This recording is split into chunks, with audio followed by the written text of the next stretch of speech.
할렐루야. 여러분, 하나님의 말씀은 우리 인생의 밧줄과 같습니다. 웅덩이에 빠져 있을 때 밧줄을 내려 그 밧줄을 잡고 올라오는 구원의 밧줄처럼 하나님의 말씀은 우리의 모든 인생 문제에 밧줄이 되어서 그 말씀을 붙들면 어떤 기가 막힌 웅덩이에 빠져 있을지라도 능히 빠져나올 수 있고 반석 위에 설 수가 있는 것입니다. 시편 107편 19절로 이하에 보면 이에 그들이 그들의 고통 때문에 여호와께 부르짖으며 그가 그들의 고통에서 그들을 구원하시되 그가 그의 말씀을 보내어 그들을 고치시고 위험한 지경에서 건지시는도다 그랬어요. 고통 가운데 부르짖을 때 하나님은 뭐를 우리에게 주시냐? 하나님의 말씀을 주는 거예요.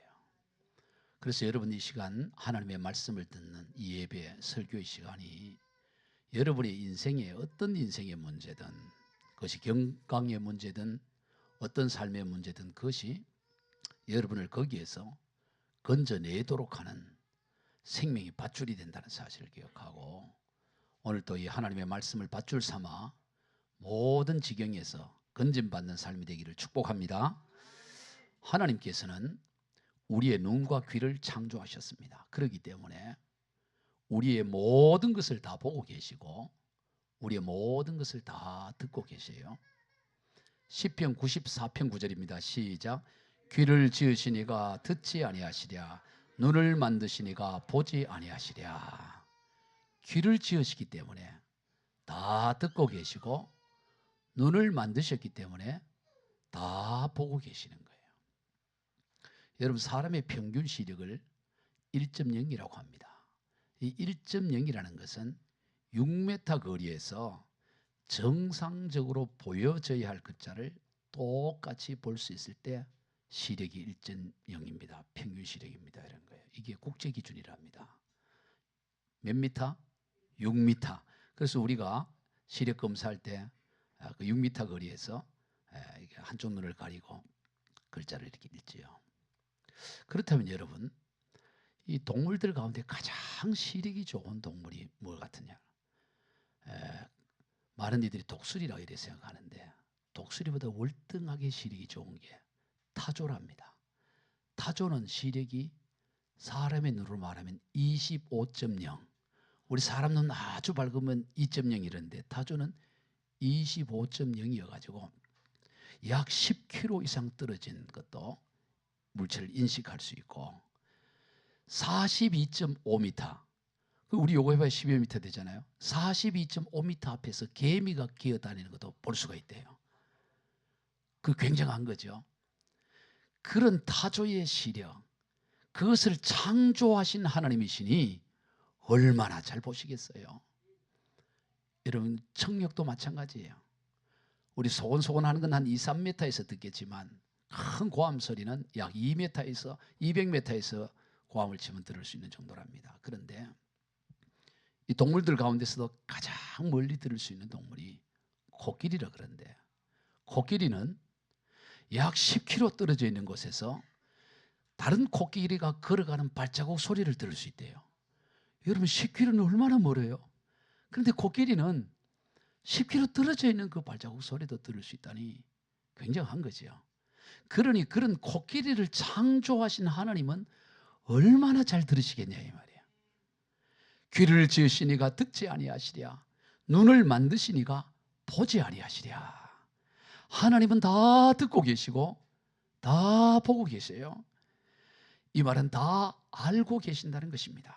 여러분, 이것이 우리에게 큰 위로가 되고 힘이 되어야 될 줄로 믿습니다. 하나님이 다 보고 계시고 다 듣고 계신다. 이게 우리의 고백이 되어야 되고 어떤 상황 가운데서도 이게 우리의 위로와 힘이 되어야 되는 것입니다. 오늘 보면 1절로 4절을 다시 한번 읽어봅니다. 여호와여, 주께서 나를 살펴보셨으므로 나를 아시나이다. 주께서 내가 안고 일었음을 아시고 멀리서도 나의 생각을 밝혀 하시오며 나의 모든 길과 내가 눕는 것을 살펴보셨으므로 나의 모든 행위를 익히 아시오니 여호와여, 내 혀의 말을 알지 못하시는 것이 하나도 없으시니다. 하나도 모르는 게 없다는 거예요. 나에 대해서 하나님이 모르시는 게 하나도 없다.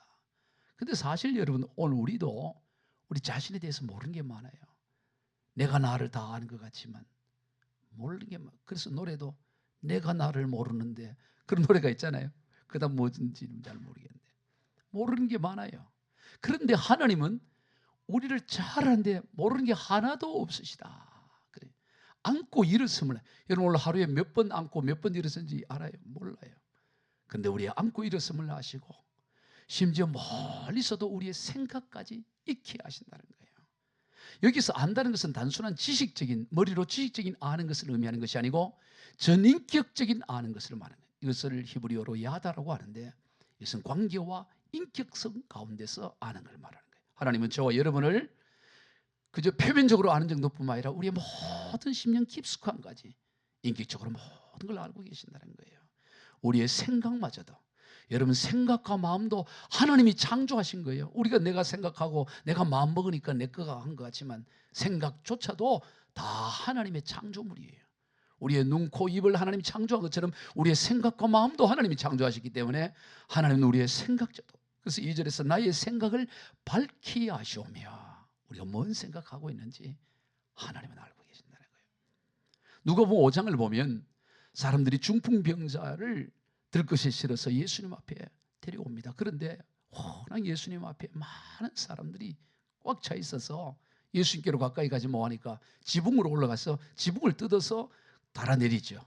그때 예수님께서 그들의 믿음을 보시고 내가 죄 사함을 받았느니라, 이렇게 죄 사함을 선언해요.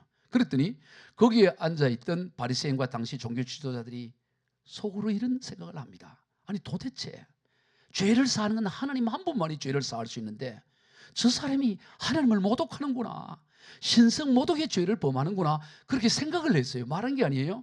그랬을 때 예수님의 반응입니다. 누가복음 5장 22절 시작. 예수께서 그 생각을 아시고 대답하여 이르시되 너희 마음에 무슨 생각을 하느냐, 내 죄 사함을 받았느니라 하는 말과 일어나 걸으라 하는 말이 어느 것이 쉽겠느냐. 저들은 예수님께 질문한 게 아니었습니다. 생각을 한 거예요. 근데 예수님은 그 생각을 아시고 생각에 대답을 하셨다라는 거예요. 여러분, 여러분의 생각에 하나님은 대답하시는 분이라는 걸 기억해야 되는 것입니다.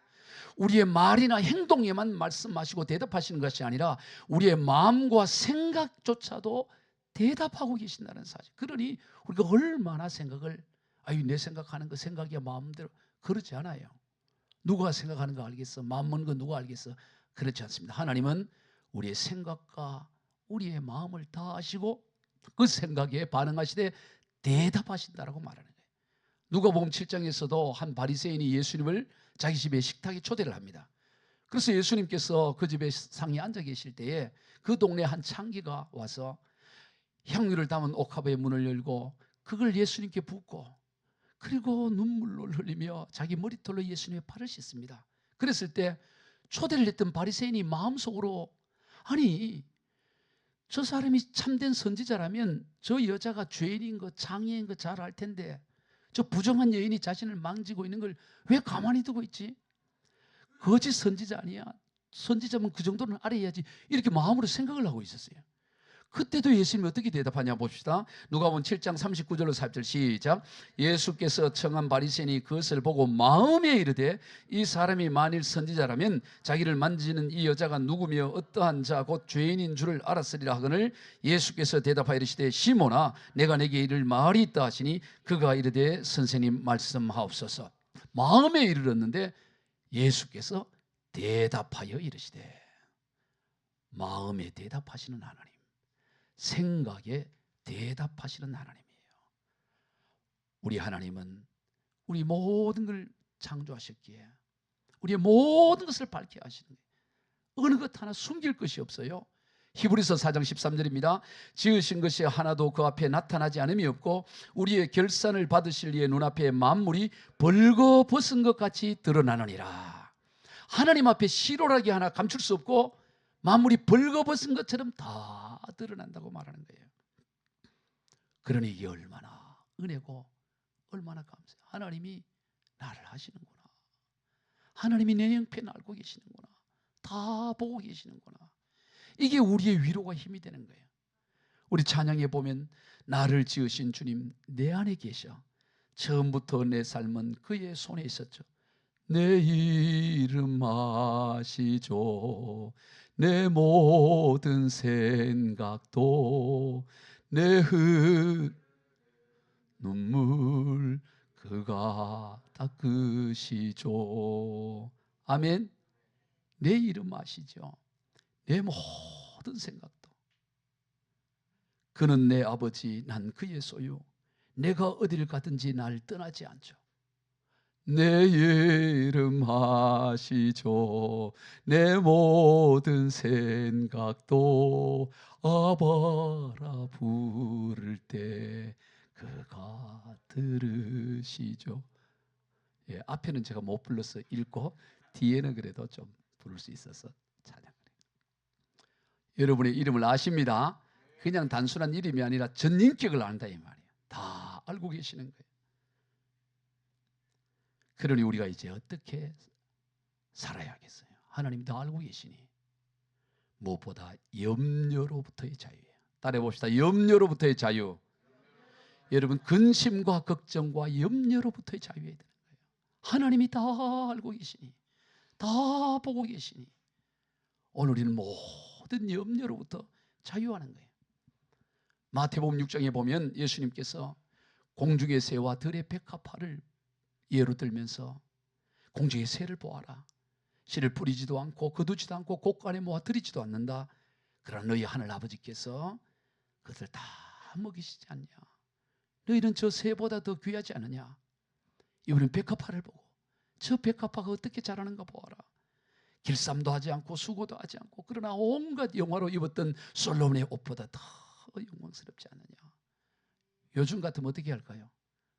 저 노란 개나리를 보아라. 저 벚꽃을 보아라. 다 보면 지난 겨울 내내 다 죽어본 것 같고 그 추위에 꽁꽁 얼어서 살 수 없을 것 같았는데 하나님께서 다 이 따뜻한 봄이 되니까 노랗게 나리 개나리 입에 따다 물고 그 개나리가 피고 벚꽃이 피고 그런데 너희는 개나리보다 벚꽃보다 귀하지 않느냐. 그러면서 하는 얘기가 마태복음 6장 31절 시작. 그러므로 염려하여 이르기를 무엇을 먹을까 무엇을 마실까 무엇을 입을까 하지 말라. 이는 다 이방인들이 구하는 것이라. 너희 하늘 아버지께서 이 모든 것이 너희에게 있어야 할 줄을 아시느니라. 아멘. 그 결론인 거예요. 그렇기 때문에 너 염려하지 마라. 하늘 아버지 다 알고 계신다. 여러분, 하나님이 우리 안고 일어섬을 아시면 모든 걸 다 아시기에 우리는 염려로부터 자유와 걱정과 두려움으로부터 자유인 것입니다. 좁은 길을 가고 어려움을 만난다 할지라도 기쁨으로 가는 거예요. 왜? 알고 계시니까. 나와 동행하시고 모든 염려하시니 나는 숲의 새와 같이 기쁘다. 내가 기쁜 마음으로 주의 뜻을 행함은 주의 영이 함께함이라. 성령이 계시네. 할렐루야 함께하시네. 좋은 길을 걸으며 밤낮 주의 영이 함께함이라. 여러분, 나와 동행하시고 나의 모든 염려하시니 나는 뭐처럼 숲의 새와 같이 기쁘다. 모든 염려 주님 아시니 그러니 기쁜 마음으로 가는 거예요. 살아가는 거예요. 왜 걱정하고 염려하고 인상 쓰고 괴로워합니까? 하나님이 모른다고 생각하는 거죠. 하나님 내 사정은 모르는 거예요. 아니, 목사님 정도나 장로님 정도나 선교사님 정도는 알겠지만 아니, 나 같은 것까지 하나님 알겠냐. 네? 잘못된 거예요. 그에 대한 하나님의 답이에요. 이사야 40장 27절과 49장 15절 시작. 야곱아 어찌하여 내가 말하며 이스라엘아 내가 이르기를 내 길은 여호와께 숨겨졌으며 내 송사는 내 하나님에게서 벗어난다 하느냐. 여인이 어찌 그 젖먹는 자식을 잊겠으며 자기 태에서 난 아들을 긍휼히 여기지 않겠느냐. 그들은 혹시 있을지라도 나는 너를 잊지 아니할 것이라. 너 왜 그런 말하냐. 왜 하나님 내 길은 숨겨졌고 내 억울한 일은 돌아보지 않냐고 왜 그러냐. 여인이 어찌 그 젖먹는 자식을 깨느냐. 여러분, 젖먹이는 자식을 잊을 수가 없는 거죠. 예? 떠나 있어도 늘 생각하는 거 아니겠어요? 그럼 혹 있을 수 있어요. 세상에 보면 약간 또랑이 같은 사람이 있잖아요. 혹 있을 수가 있어. 그러나 그들은 혹 있을지라도 나는 결코 너를 잊지 않을 거다. 하나님은 저와 여러분을 결코 잊지 않으십니다. 그러므로 우리는 염려가 일어날 때 염려는 하는 것이 아니라 주님께 맡기는 거예요. 자기 눈을 보면서 거울을 봐요. 아, 내 눈을 창조하신 하나님 다 보고 계시죠? 내 귀를 창조하신 하나님 다 듣고 계시죠? 주님, 이거 주님께 맡깁니다. 따라해 봅시다. 염려는 하는 것이 아니라 맡기는 것이다. 베드로전서 5장 7절입니다. 너희 염려를 다 주께 맡기라. 이는 그가 너희를 돌보심이라. 맡기는 거예요. 맡기는 거. 영계 조지 물러 목사님은 염려의 시작은 신앙의 끝이고 신앙의 시작은 염려의 끝이다 라는 이런 말을 했어요. 한번 따라해 봅시다. 염려의 시작은 신앙의 끝이고 신앙의 시작은 염려의 끝이다. 참 좋은 말 남겼잖아요. 그러면 방배동에 3층에 어느 목사도 하나 남겨요. 한번 따라해 봅시다. 염려는 하나님을 등지고 있는 불신앙의 그림자이다. 이해가 돼요? 조지 물려 목사님이 하신 말씀은 금방 이해가 되지만 방배동 촌 목사님이 한 건 잘 이해해요. 염려가 뭐냐? 염려라는 것은 하나님을 등지고 있는, 여러분 태양을 바라보면 그림자가 보이지 않아요? 그림자는 태양을 등질 때 나타나는 거죠. 염려는 하나님을 등지고 있는 불신앙을 보여주는 그림자라는 거예요. 염려하고 있다는 것은 뭐냐? 불신앙을 하고 있다는 거예요. 하나님을 등진 불신앙의 상태라는 것이 바로 염려가 보여주고 있는 그림자. 여러분 그림자가 있을 때는 반드시 실체가 있어요. 왜 염려할까요? 불신앙하기 때문에. 하나님을 등진 불신앙 때문에 염려하는 거예요. 그러므로 염려는 뭐냐? 죄라는 걸 기억해야 됩니다. 여러분 성경에 염려하지 마라, 걱정하지 마라 약 300회가 있답니다. 어떤 목사는 꼭 굳이 365회가 있다고 주장하는 분이 있어요. 그 주장은 좀 신빙성이 약할 것 같아요. 꼭 365회를 맞춰갖고 할 것 같고 약 300여 회가 있대요. 염려하지 마라, 걱정하지 마라, 하지 마라, 하지 마라가 300번 있는데 하지 말라는 걸 굳이 하면 그게 죄인 거죠. 죄가 뭐예요? 하나님 하지 말라는 걸 하는 게 죄고 하는 걸 하지 않는 게 죄 아니겠어요? 근데 성경에서 그렇게 많이 하지 말라는 염려를 하면 그게 죄인 거죠. 큰 죄인 거죠. 여러분 죄들을 쭉 불러 모아놓고 자 오늘 우리 죄 반대표 뽑겠습니다. 자 한 표씩 있는데 이 전체 중에 여러분 누가 반대표가 될 것 같아요? 자 그 모인 수 중에 다 1인 1표야. 죄 하나당 한 표야. 그러면 압도적으로 염려가 반대표가 돼요. 왜냐? 사람이 가장 많이 하는 게 염려야. 예? 여러분 살인죄 지는 거 잘 안 하잖아요. 도둑질 잘해요. 간음 잘해요. 그런 거 잘 안 하잖아요. 아주 심한 죄긴 하지만 표로 보면 한 표 몇 표밖에 안 돼요. 근데 염려는 얼마나 많아요. 지금 설교 들으면서도 지금 염려하고 있다. 아 우리 그 염려가 되는 거야.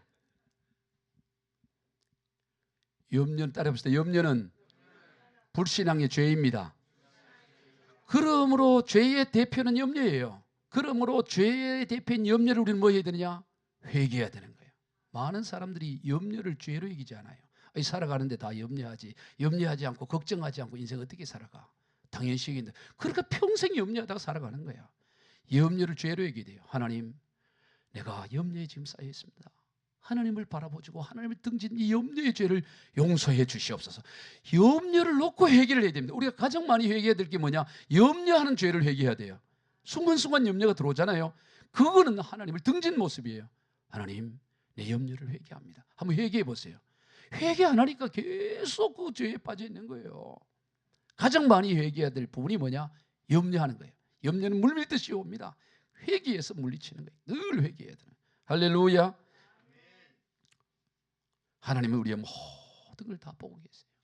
오늘 본문의 내용에서도 보면 시편 139편 7절 이하 부를 또 읽어봅시다. 시작.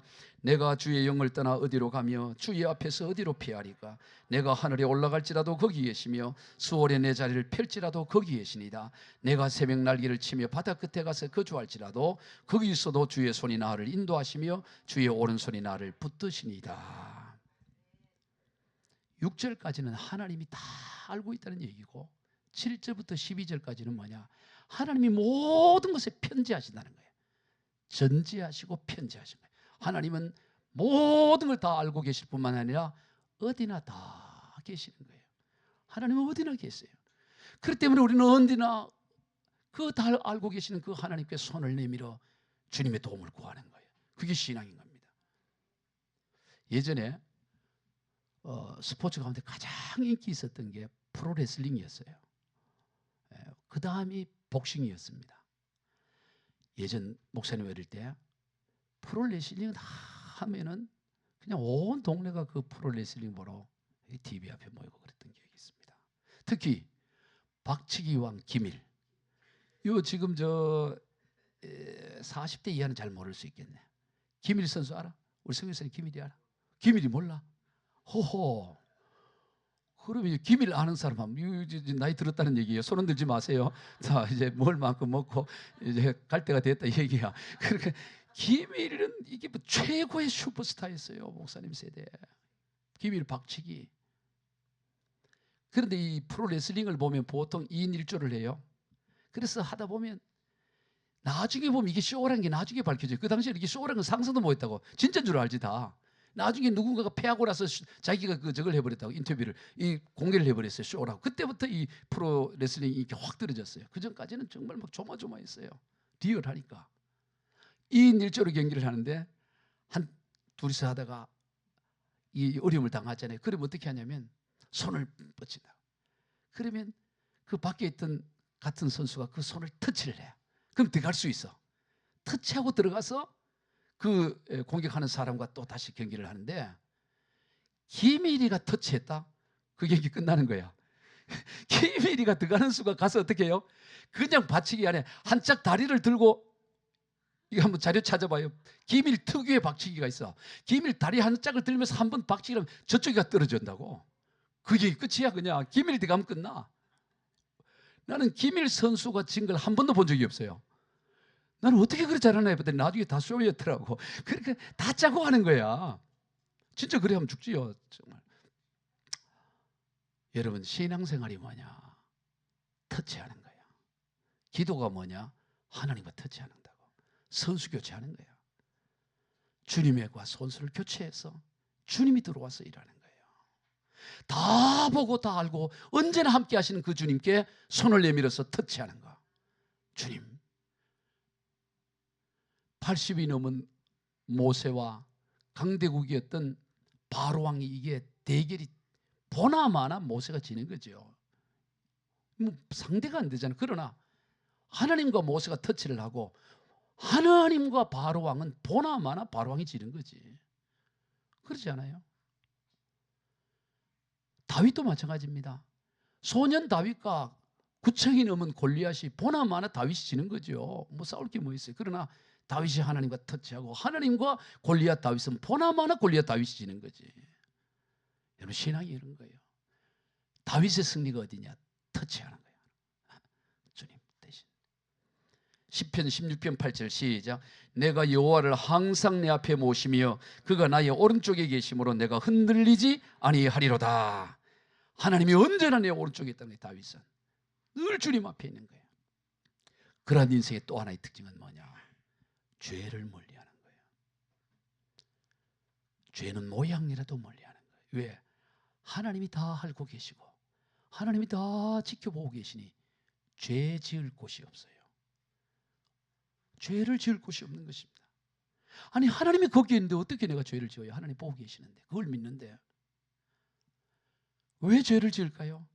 하나님이 보지 않다, 모른다 이래 생각하기 때문에. 선지했던 요나가 하나님께서 넣은 니느웨를 큰 성읍 니느웨 가서 저들의 악독이 가득했기 때문에 회개의 메시지를 전해라. 40일 뒤에 저들이 회개하지 않으면 다 무너질 거다고 선포해라. 그 하나님의 메시지를 듣는 선지자 요나마저도 그 땅을 벗어나면 하나님을 피할 수 있다는 착각을 한 거예요. 자, 요나서 1장 3절 시작. 그러나 요나가 여호와의 얼굴을 피하려고 일어나 다시스로도 여기까지만 얼굴을 피할 수 있다고 생각해요. 오늘 또 요나 같은 사람이 있어요. 요나. 이거 피해버리면 된다. 하나님 모른다. 그렇지 않아요. 어디에 하나님을 피할 수 있어요? 여러분, 다니엘과 다니엘의 세 친구가 어떻게 신상에 절을 하지 않으면 뜨거운 풀무불에 죽을 수밖에 없는 게 확정적인데, 그런데도 불구하고 거기에 절을 하지 않고 한다는 소리가 뭐라 그러냐면 기가 막힌 얘기를 해요. 다니엘서 3장 16절 사드락과 메삭과 아벳느고가 왕에게 대답하여 이르되 느부갓네살이여 우리가 이 일에 대하여 왕에게 대답할 필요가 없나이다. 이야, 엄청난 얘기죠. 아니 어떻게 그랬어요? 담이 세서 그럴까요? 이 사람들이 원래 깡이 있어서 그럴까요? 아닙니다. 이 다니엘의 세 친구는 지금 이 순간 하나님은 다 알고 계시고 보고 계시고 듣고 계시고 임재하고 계시고, 그러니 갈등조차 되지 않는다는 거예요. 아니 하나님이 지금 함께하고 있는데 내가 대답할 갈등조차 할 것이 없다고 말하는 거예요. 정말로 하나님의 임재와 하나님이 함께함을 믿으면 갈등이 안 돼요. 왜 갈등을 해요? 하나님이 안 계신다고 생각하는 거예요. 내가 다 하라고 생각하는 거예요. 다니엘도 마찬가지입니다. 다니엘도 이미 확정적입니다. 한 달 동안 하나님께 기도하면 사자굴에 굶주린 사자굴에 던지는 걸 알아요. 그런데도 어떻게 합니까? 다니엘 6장 10절 시작. 다니엘이 이 조서의 왕의 도장이 찍힌 것을 알고도 자기 집에 돌아가서 윗방에 올라가 예루살렘을 향한 창문을 열고 전에 하던 대로 하루 3번씩 무릎을 꿇고 기도하며 그의 하나님께 감사. 이게 감사할 내용이에요. 사자굴에 곧 던져지는데 하나님이 지금 지켜보고 계시고 알고 계시고 하나님이 임재하고 계신다니까 잠시도 멈출 수가 없는 거예요. 다른 길이 없다니까. 정말로 하나님이 임재 가운데 거하게 되면 달리 갈등조차가 되는 게, 이게 한 달 참아야 되나 말아야 되나, 입을 덮어쓰고 해야 되나 말아야 되나, 그런 갈등조차가 안 돼. 입을 덮었으면 하나님이 이불 속에 안 보고 계십니다. 다 보고 계시는데. 지난 주 중에 체첸에서 선교를 하시다가 추방을 당하시고 저 다른 중앙아시아에서 선교를 하시는 선교사님께서 안식일을 맞아서 오셔서 우리 목사님들이 선교 비전에 관한 강의를 이곳에서 하셨는데, 여러분 체첸은 우리가 그 뉴스를 통해서 잘 알죠. 94년도에 1차 러시아와의 전쟁이 있었고 또 99년에 2차 러시아와 전쟁이 있었는데 그 체첸이 완전히 초토화되어 버렸어요. 왜냐하면 체첸의 수도 그로즈니가 시가전을 한 거야. 그 그로즈니에 대통령궁이 있어서 거기서 버텼다고. 체첸 인구 전체 해봐야 한 140만 밖에 안 되는 거예요. 그런데 그 대통령궁을 중심으로 1차, 2차 방어선을 하다 보니까 이 러시아가 완전히 그 체첸 수도 그로즈니를 완전히 초토화시켜버렸다고. 1차, 2차를 통해서 완전히 폐허가 된 거예요. 결국에는 그 독립을 못하고 지금도 러시아에 속해서 자치공화국으로 있는 거예요. 그러면서 이제 전쟁이 끝나고 나서 다 그 체첸 전쟁통에 러시아 사람들 다 빠져나가고 체첸인들만 남다 보니까 체첸 전쟁으로 민간이 한 20만 명이 죽었어요. 엄청난 거죠. 가옥 60에서 70%가 다 파괴되어지고. 그러니 얼마나 피폐합니까? 그들이 전쟁이 졌으니 얼마나 상처가 있겠어요. 러시아는 정교의 기독교 국가잖아요. 그거에 대한 반감으로 저들은 민족 전체성을 이슬람에 들었다고. 이슬람에 두고 거기에 뭐를 세우냐? 그 모스크를 세우는데 모스크 이름을 체첸의 심장이라고 불렀다고. 모스크를 너무나 10,000명이 들어가서 한 번에 10,000명이 들어가서 이 종교 행상을 할 수 있도록 그렇게 엄청나게 지은 거예요. 거기에 이 선교사님이 선교를 하러 가게 된 거지.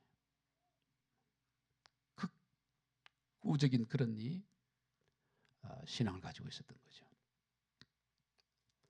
가서 이제 전하는데 다 무슬림이잖아요. 보통 이제 우리 대학 들어가서 공부하는 식으로 해서 들어가는데 복음을 전하는데 한 청년이 귓속말로 와서 나도 예수를 믿는다고 하더래요. 아무도 믿으니 귀에 대고. 그래서 그 청년과 영적 교제를 나누면서 신앙을 하는데 그 청년의 이름을 뭐라고 지어줬냐? 소망이라고 이름을 준 거예요. 소망. 근데 이 소망 얘기에 하나님은 계속 감동을 줘요. 의대를 다니고 있었던 학생이야. 의대 4학년이었는데 하나님이 감동, 너 복음을 전해라. 친구들에게 복음을 전해라.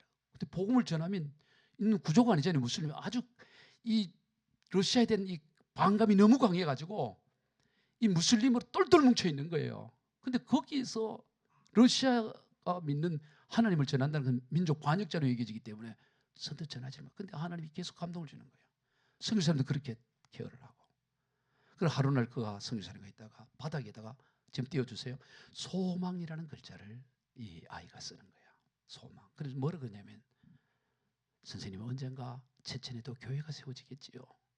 저는 세워질 걸 믿습니다 하고 소망을 이 아이가 쓴 거야. 쓰고 나서 얼마 지난 다음에 이 아이와 연락이 안 되는 거예요. 전화를 해도 받지도 않고 연락이 안 되는 거예요. 한 6개월 동안 애타게 찾아봤는데 나중에 들려오는 소리가 이 아이가 죽었다는 거야. 명예살인을 당한 거예요. 그 형이 얘가 예수 믿는 걸 알고 가족이 알려가지고 너가 예수를 믿으면 죽는다. 믿지 않는다 그러면 살려준다. 그런데 이 청년은 20대 초반의 청년이에요. 신앙을 가진 거죠. 하나님의 임재, 하나님의 마음이 부어지니까 차마 믿지 않겠다고 말을 못하고 죽은 거야. 그러니까 이 선교사님이 이 죽었다는 소식을 듣고 소망이가 쓴 그 글자 거기 계속 띄워놓으세요. 소망이에 거기에 가서 울면서 늘 가끔 거기에 가서 그 글씨를 보는 거예요. 바닥에 서는 소망. 시간이 지나서 흐려질 거 아니겠어요. 소망. 그 아이를 생각하면서. 그래서 어느 날 그 옆에 자기도 믿음이라고 썼답니다. 자기도 모르게 믿음이라고 쓰면서 자기 입에서 어떤 고백이 나왔냐. 소망은 믿음을 통해서 소망이 가지는 거다. 그 고백을 하고 결국 이 선교사님도 추방을 당해 나왔어요. 그런데 그 전에 이 소망이가 죽었다는 이유 사실을 순교했다는 사실을 듣고 3개월 뒤에 한 청년을 전도가 되어진 거야. 그 청년의 이름을 그 다음 사진 천국이라고 이름을 지어. 천국. 그러니까 한국 이름을 지어주는 거예요. 천국이라고. 그러면서 거기가 교회가 세워진 거예요. 3개월 뒤에. 얘가 죽었다는 소식 띄고 3개월 뒤에 교회가 세워지고 얼마 뒤에 추방을 당해서 저 중앙아시아의 다른 나라에서 사역을 하다가 지난주에 중앙아시아에 그 갔다가 돌아왔는데 체친에 쏜 한 형제가 저 교회가 얼마나 부흥했는지 사진을 보여주더래요. 그 사진은 제만 봤어요. 여기 PPT에서는 그걸 띄우지를 않았고 제게 보여주셨는데 많이 부흥이 된 거예요. 그래서 하나님이 요한복음 12장 24절 하늘의 밀이 땅에 떨어져 죽으면 하늘 그대로 있고 죽으면 많은 열매를 맺느니라. 여러분 왜 죽을 수 20대 초반의 젊은이가 어떻게 죽을 수 있을까요? 죽음 앞에서. 하나님이 강력하게 임하시고 하나님이 임재 가운데 있으니까 부정할 수가 부인할 수가 없는 거야. 거부할 수가 없다니까. 여러분 순교자들이 왜 순교할까요? 깡이 세서 순교한 게 아닙니다. 마음이 독해가서 하는 게 아니에요. 하나님의 임재가 강력하게 임하면 순교 외에는 길이 없다고. 우리가 정말로 하나님을 믿고 하나님의 임재 가운데 가면 갈등조차 하지 않아요. 왜 갈등해요? 하나님의 임재를 정말로 받아들이지 않기 때문에 다 머리로 생각만 하는 거예요. 하나님은 함께 하십니다. 하나님은 눈을 창조하시는 하나님, 귀를 지으시는 하나님 다 보고 듣고 있어요. 언제나 편지하시고 알고 계셔요. 그럼 우리는 그 하나님과 뭘 해야 되느냐? 친밀한 교제를 나눠야 돼요. 하나님과 친해져야 돼요. 여러분이 하나님과 친해지기를 축복합니다. 하나님과 친해져야 돼요. 모세의 위대함이 여기에 있어요. 출애굽기 33장 11절 시작. 사람이 자기의 친구와 이야기함 같이 여호와께서는 모세와 대면하여 말씀하시며 모세는 진으로 돌아오나 눈의 아들 젊은 수종자 여호수아는 회막을 떠나지 아니하시니라. 하나님은 모세하고 친구를 대하듯이 대변했다는 거야. 야, 얼마나 좋아요. 친구 대하. 여러분 친한 친구끼리는 얼굴을 대하면서 편안하게 하잖아요. 모세가 회막에 가서 하나님을 대면할 때 친구를 대하시 친밀했어요. 그게 모세의 위대함입니다. 그런데 여러분 그 친구를 대하듯 친밀한 어디서 일어났다고요? 회막에서 일어난 거예요. 회막 밖에 아니었어요. 회막에서. 여호수아는 계속 회막에 머물렀다는 표현이 하잖아요. 그렇다면 오늘 우리는 어떨까요? 모세가 부르는 게 아니에요. 지난주에도 말씀했습니다만 모세와 비교할 수 없는 영광 가운데 저와 여러분이 있습니다. 회막이 아니라 아예 하나님은 우리 자신을 회막 삼고 우리를 성전 삼으셔서 우리와 함께하고 계신다는 사실이에요. 고린도서 3장 16절 시작. 너희는 너희가 하나님의 성전인 것과 하나님의 성령이 너희 안에 계시는 것을 알지 못하느냐. 많은 애들이 몰라요. 하나님이 내 안에 계신다. 나를 성전 삼고 계신다. 회막에서도 친구를 대했었던 모세. 그런데 오늘 우리 가운데 하나님은 우리를 하나님의 집으로 성전으로 삼고 우리와 영원토록 함께 하시니 얼마나 우리가 하나님과 친밀한 관계를 가져야 되겠어요. 예수님 말씀하십니다. 요한복음 15장 15절 시작. 이제부터는 너희를 종이라 하지 아니하리니 종은 주인이 하는 것을 알지 못함이라. 너희를 친구라 하였노니 내가 내 아버지께 들은 것을 다 너희에게 알게 하였음이라. 하나님은 우리를 종이라 하지 않고 친구라. 친구 하나님하고 친구다. 이거 뭐 사실은 엄청난 얘기, 말도 되지 않을 것 같은 놀라운 말씀이에요. 이게 진짜 믿어진다면 엄청난 겁니다. 캐나다 신학자 페크라는 분이 이런 말을 했어요. 잘 들어봐요. 가장 중요한 것은 내가 하나님을 안다는 사실이 아니라 하나님께서 나를 아신다는 사실이다. 하나님께서 나의 모든 면의 최악을 미리 다 알고 계시므로 나에 대해 어떤 새로운 면을 발견하셔서 환멸에 빠지는 일이 없다는 것이다. 이 뭔 얘기냐면, 여러분, 우리가 하나님을 아는 것보다 하나님 우리를 너무 잘 아는데 어디까지 아느냐? 우리의 최악의 면까지 안다는 거예요. 그래서 우리 안에서 나도 모르는 어떤 것이 발견되어진다고 해서 하나님이 그거 보고 너에게 이런 모양이 있었어 하고 환멸을 느끼는 경우는 없다 이 얘기예요. 하나님은 저와 여러분의 어떤 죄를 보고 야 너가 이런 정도밖에 안 돼서 하는 게 없다는 거예요. 그러므로 뭐 하라? 하나님과 친밀하라는 거예요. 하나님 너 너무 잘 알아. 다 알아. 너 그런 거 잘 알아. 너도 너 자신은 모르지만 하나님 너무 잘 알아서 너의 최악의 면까지 알아. 감출 거 없어. 그런다고 하나님이 너에게 새로운 게 뭐 있다고 환멸을 느끼는 법 없다고 말하는 거예요. 우리는 있는 모습 그대로 하나님께 나가야 합니다. 있는 모습 그대로 완전한 하신 하나님을 받아들이는 거예요.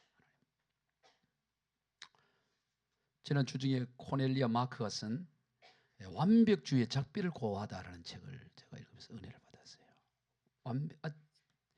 책이 두껍지 않아요. 완벽주의의 작비를 고하다. 책 제목을 보더라도 금방 알 수 있겠죠. 완벽주의의 작비를 고하다이니까. 참된 영성은 우리가 완벽한 하나님이 되는 게 아니다라는 게 그 내용이에요. 다 이 마귀는 우리로 하여금 너도 하나님같이 돼야지. 너 하나님 돼야 돼. 끊임없이 우리 완벽주의에 우리를 밀어넣고 그러지 못. 태생적으로 하나님이 될 수 없잖아요. 그래서 끊임없이 우리 정죄의식을 가지고 오고 우리를 힘들게 한다는 거예요. 그게 그 책의 핵심이에요. 그래서 그 책의 내용 가운데 일부를 로뎀 나무에 실었어요. 요즘 제가 책 읽고 로뎀 나무에 싣는 게 요즘 아주 또 재미를 느껴가지고 다 실어놨어요. 주보에 로뎀 나무에 실어놨는데 우리 같이 한번 읽어볼까요? 시작. 독일의 코넬리아 마크라는 분이 쓴 완벽주의의 작비를 고하다라는 책이 있습니다. 책 제목만 보더라도 어떤 내용의 책인지 알 수 있을 것입니다. 참된 영성은 우리가 완벽한 하나님이 되는 것이 아니라는 것입니다. 그 책에서 코넬리아 마크는 하나님은 우리를 순액이 아니라 총액으로 사랑하신다. 이 책 내용이에요.